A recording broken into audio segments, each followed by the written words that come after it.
Кошки – самое уязвимое звено зимой. Выкидывают легко и запросто, даже красивых, неземной красоты, особенно после смерти хозяев. Выживать им тяжело в зимний период, особенно неприспособленных к уличной жизни. Хочу спасти хотя бы домашних, которые плачут, мечутся, ищут свою хозяйку. Лаис, вот очень красивая кошка, уже стерилизованная, хозяйка умерла, и все, и тут и некому и кормить. Я заезжаю, очень красиво, окраска, он бесподобный. Да?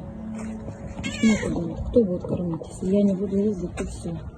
Их надо вывести в Москву, пока на передержку. А вместе с ними выкинутый небольшой красивый песик, килограмм 15. Тоже мечется, тоже плохо ему без хозяина. Заглядывает в глаза к человеку, сколько страданий видим в них. И все проходят мимо.